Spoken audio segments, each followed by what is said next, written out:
Now, we are already into halfway through this draft, so we're going to jump into this as quickly as possible. I'm going to send it to you so you can actually join me for this draft. We're going to have, it's going to be on Blackheart's Bay, and Polando Boys versus Albatross Supreme. It looks like Albatross Supreme banned out Abathur, then we've got the Zeratul ban, swiftly followed up by a Jaina, Johanna, Leoric pickups, a double tank coming up, Polando Boys here.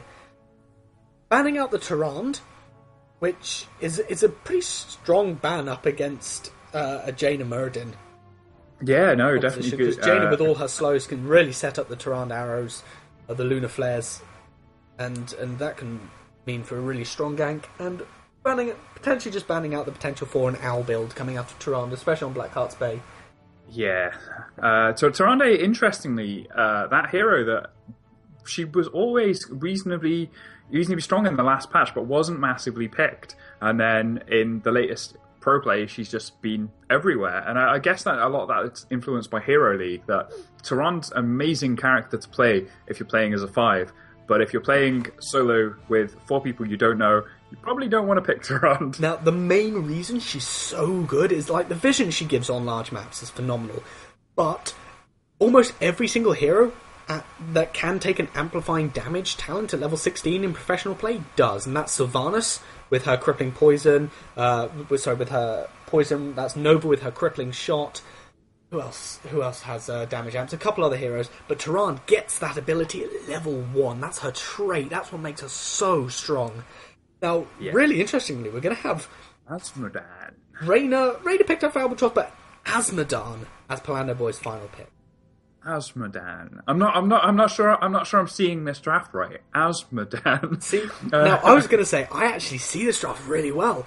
Now, Azmodan, his Globe of Annihilation. There's a talent you can take at level 1, which, as you all know, and even if you don't, I'm about to explain it. It stacks up the damage, the impact damage of Globe of Annihilation for every single creep it kills with initial impact, up to a maximum of 500 bonus damage. That means at about, say, the 10-minute mark, if you have that fully stacked, you'll be doing close to 1,000 damage with the Blackpool ultimate taken. Now, interestingly, it doesn't have to be straight up killed by the impact from the Globe of Annihilation. If the creeps die within 1 second of being hit by it, he will still get the stacks, which makes Night Take Pawn on Johanna really strong, and it makes Skeletal Swing out of the Leoric really, really strong. Oh, okay, now you've explained that, actually, I can start to see this. I mean, so we're probably going to see Leoric, Zagara down in bottom lane, Azmodan in mid lane, and taking 2 lanes worth of stacks every single wave. Yeah, no, definitely strong now you've explained that to me.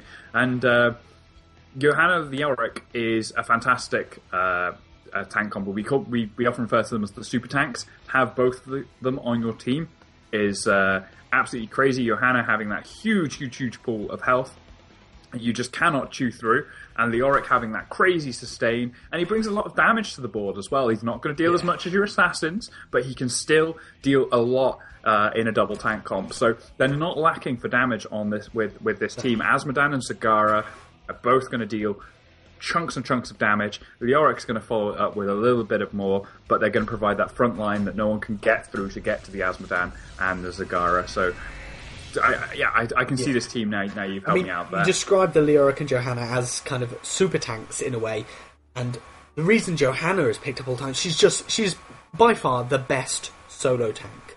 I say by far, like, she is pretty close, but the reason Leoric is a super tank is because he counters Johanna and other tanks so well. His Drain Hope just completely mitigates any health advantage that a Muradin or Johanna have, and can really, really quickly destroy the opposing team's warrior. So that's why Leoric and Johanna are the main 2 picked up tanks, and it can be very, very scary to have to go against both of them. So a little bit worried for Albatross, not Albatross Supreme. For Albatross Supreme. Albatross Supreme, yeah. It is. So I'm going to actually get these names changed up. You guys can't see this right now, so I will do this as quickly as possible. While he's doing that, we have an update from the rest of the bracket. So Poor Life Choices did take down Team Dyslexia in the lower bracket there. Team Dyslexia, having fought their way through Reyna's Raiders, gone out in the quarterfinals there. So we will see Poor Life Choices facing off against the winner of Try Hard, Throw Hard and the RNRI Titans. The winner of the game you're about to watch, Albatross Supreme on Polando Boys, will face off against our reigning champs, Wondercall, in the semi-finals. So definitely going to be a good, fun one in the next one to watch. Yep. So I do have the names wrong. There we go. Let's get this in. We are already in Blackheart's Bay. We're 30 seconds into the match. Bit of a party bush going in top lane here for Polando Boys. We're going to have, I will introduce them very quickly, we're going to have Asmodan played by Kreese, DCTRR is going to be playing his support role, that Malfurion, team captain Zrokowani on the Leoric, Zadoon playing Johanna, and Zagara's then going to be down bottom lane versus Sylvanas, played by Prisbilly. First chests are going to spawn, so before introducing their team, we're going to watch this little engagement here. As it always happens over this top chest, you tend to have a 4v4 in this mid lane, and they transition to top. And 3 of the coins going to Polando Boys, 2 going to the side of Albatross. Albatross. So down the bottom lane, we're going to have Sylvanas is going to be played by Vistpusbarn. God, I hope I didn't just butcher that name. She took most of the coins of that bottom chest. Dato Lepo is going to be playing Muradin. Sikan is going to be playing Reyna. Roscoe on that Jaina. And Derpius on on the Rhaegar. Derpius, a phenomenal name. Really loving that. Talent pickups, pretty typical coming out here. The guy is actually doing a lot of damage to Sylvanas in this bottom lane. She has a bit of an advantage against the Sylvanas because she can wave clear just as well, but has a really good range harass with her hunting guys. Asmodan, as you can see, getting all those stacks. He has taken Taste for Blood at level 1. And I'm actually going to see how many stacks he's got. He's already on 62. Now what we saw there was a Knight takes Pawn, the Globe of Annihilation, then the Skeletal Swing coming out. That right there is what is giving him all the stacks. The Knight takes Pawn, groups all the minions together, so they all get hit by the Globe. He hits them with the Globe, and then they're instantly killed by the Skeletal Swing, and he's just going to get his damage stacked up super high, super quick. Sikan rotating bottom to soak experiences, whilst the Sylvanas hearths back to get some health and mana. Presumably already having tapped her well against this Zagara, who has just done a huge amount of harass damage to Sikan, almost out of mana, but his adrenaline boost is going to get pops there, I believe. Yeah, adrenaline rush, sorry. Now, mid lane and top lane, nothing much happening other than Asmodan taking all the stacks he needs. He's already up to 102 bonus damage. That's a fifth of the way, and we are 3 minutes into this game. Wow, I am terrified here for the side of Albatross Superior. Or what is it? Albatross Supreme, sorry. Please forgive me. Polando Boys looking terrifyingly strong at this point during this game with that Asmodan almost pocket strat at this point. Now, Malfurion and Zagara Malfurion has joined Zagara down bottom lane with the Innovates to give her mana back and are pushing this fort really hard. Sylvanas taking the Siege Giants to try and defend against them. Again, we're going to have Asmodan sitting just on the watchtower taking all the stacks he needs, while Sylvanas hands him her 8 coins that she was able to obtain. So, we're not going to count Albatross Supreme out just yet, since they are 8 coins up. They're closer to a full hand-in, but they are a level behind. I'm going to keep a close eye on those stacks. 152 here, out for the 4-minute mark on that Asmodan. Getting stupidly stacked very quickly. Globe Annihilation actually doing enough damage to kill almost all the creeps in the lane after the couple melee ones have been damaged, with just the Knight take Pawn to bolster that. As soon as Blackpool is able to be taken by Asmodan at level 10, we'll see that be taken, be able to clear out a creep wave instantly with the amount of stacks he's already got. 3 coins able to be picked up by the Johanna here, well 2 from that top chest as the second group of chest spawns. Meanwhile, the Sylvanas and the Jaina able to pick up the bottom chest in its entirety against Polando Boys. Sylvanas going to get the full hand in here, and that's going to push down, just take out the wall and the towers here, and do almost all the damage necessary to destroy the fort up in top, but not quite. Since you have to have destroyed at least one fort or the gate in order for the first hand-in or any hand-in to destroy the respective fort. Now, speaking of forts, the fort down in bottom, Zagara and the Malfurion doing a hugely successful job at pushing this, and this is just going to fall, especially if there's no contestation here. Meanwhile, Johanna in the mid lane going to get caught out here by Polando boys, going to die to the Venom, I think, picked up by the Sylvanas there. Yes, in fact, she has taken that. And getting into talents now that we're going to get level 10 out from Wondercall. I keep talking about Blackpool to be picked up by the Azmodan, and for those who don't know, Blackpool is a fantastic, it's not just a place in the UK, it's a fantastic ability that Azmodan can get, which increases the damage of all of his casted abilities by 75% for as long as he stands in that black pool. We are going to see that, and there it is. It has a couple charges, and the pool lasts 5 seconds on two charges. Now that he has Blackpool, he can just wipe out creep waves by himself without any help from his allies, as you can see that happening down there. Now this fort, because the tower wasn't destroyed, the extra 2 shots needed to destroy it, or 1.5 basically, weren't able to take out this fort in mid lane, meaning Polando boys hold on to that. And yeah, Jaina coming down to harass the Zagara, a bit of an equal exchange. Muradin not able to hand in the 7 coins in mid. And I think that Albatross Supreme are just going to have to soak lanes, hit their level 10 as soon as possible, because they're just not going to be able to fight into Polando boys, who are aggressively taking the siege giants of Albatross. Now, typical talents in general, other than for the Yorick, we get Hardened Boned taken. Tend to see the talent where when a minion dies, you gain a percentage of your maximum health whenever they die near you, which allows you to come alive quicker, especially if when you're dead, and allows you to heal yourself up kind of passively. That tends to be the one that we see teams taking, or rather players taking, but we're going to get Hardened Bones, which reduce the damage you take from Wraith Walking. Pretty useful for staying alive anyway. Other than that, no surprising ultimates. Ring of Frost not taken here. Water Elemental, the go-to of most Jainas. Ring of Frost still very, very strong though. And Reyna's Raiders out for the... This fort was taken bottom. We're going to have actually a almost 4-man push coming out from Polando boys in this bottom lane.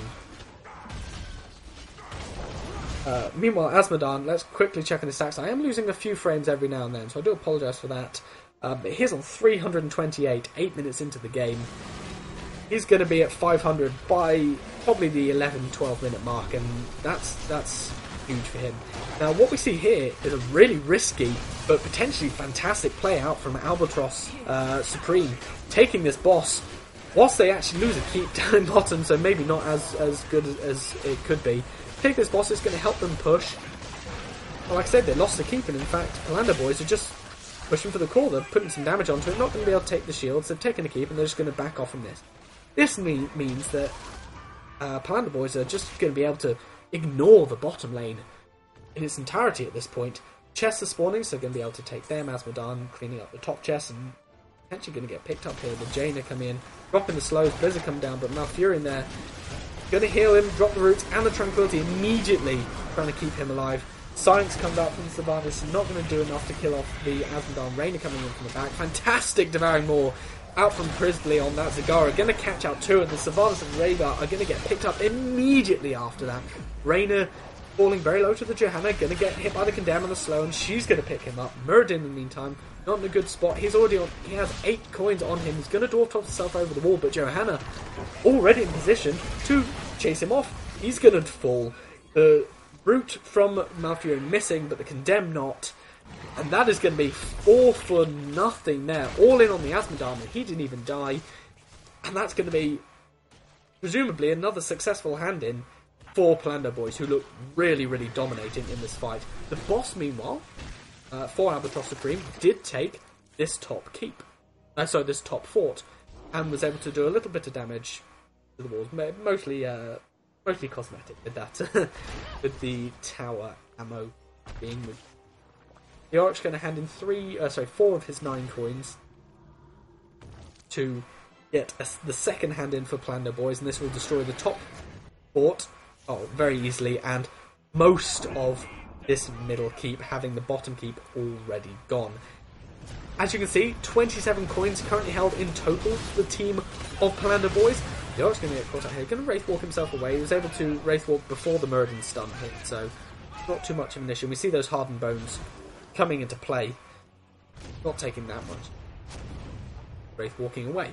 But anyway, we see 29 now coins on the side of Polando boys, ready for another full hand-in, and at this point they can get 2 more hand-ins immediately. 12 and then 14 and then the 16 coins need to be handed in. They just need 1 more to get those double hand-in immediately, and that will take away all the keeps, all the remaining structures bar the core, and probably do some damage to the core against the side of Albatross. So